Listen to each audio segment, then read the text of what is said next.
Hi guys! Dahil may nakita kami sa TikTok na gumagawa ng homemade na yogurt. Gusto namin siya i-try. Tara, samahan niyo kami gumawa nito. Homemade na yogurt.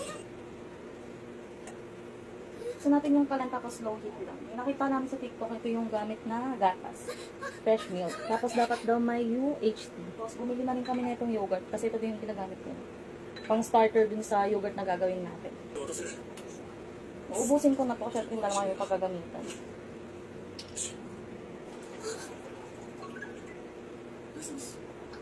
Kasi hintay lang natin siyang kumulo.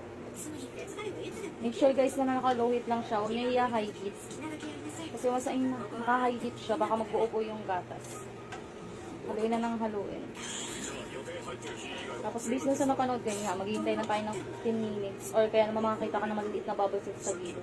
Yung iba gumagamit ng food thermometer, pero dahil wala kaming food thermometer, yan. Basihan na lang natin yung oras, saka yung instructions sa napanood namin na hintay nga na may bubbles sa gilid. Continuous lang yung paghahalo.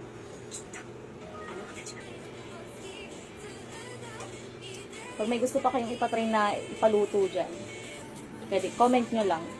Itatry natin lutuin. Actually, hindi ko alam kung tama ito pinanggagawa ko, pero try natin. Malay mo maging successful naman itong ginagawa natin dito.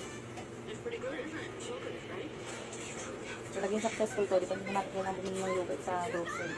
Pwede na tayong gumawa ng sarili na. Nakakita na ako ng mga maliit na bubbles. Pero tinanin natin mga 15 minutes. 2 minutes na lang. Pwede na itong hangin. Pag nakikita nyo yung maliit na bubbles na yun, pwede na daw yan. Ay, pag nakikita nyo yung mga maliit na bubbles na yun, pwede na yan. Patayin na natin yung ating kalan.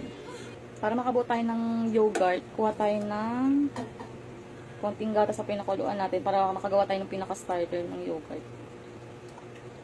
Kuha lang kayo ng sakto lang.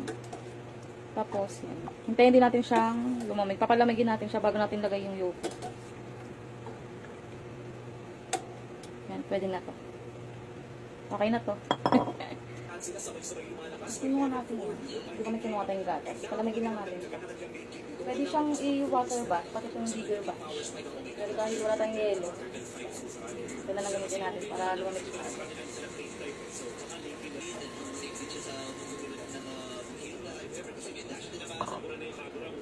Once na malamig yung gatas natin, ano yung yogurt niya. Tapos yung yogurt niya dapat yung may light culture.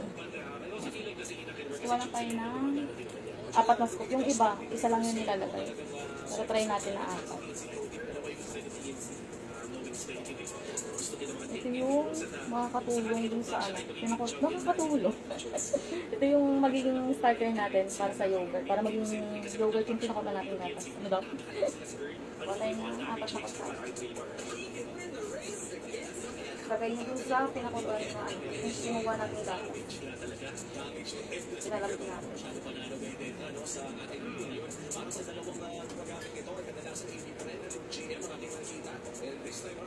Saluin lang natin.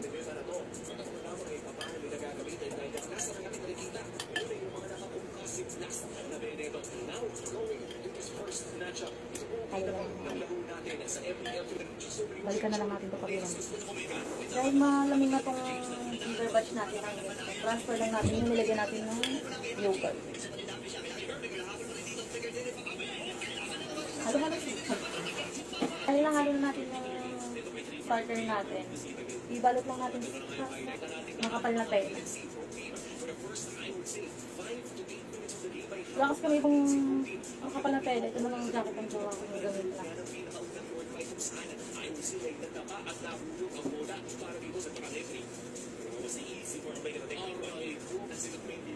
Ako naman siguro ito papa. Hintay lang tayo ng mga 8 to 12 hours. Bago natin pag-buksan. Check natin bukas kung magiging yogurt na ba talaga.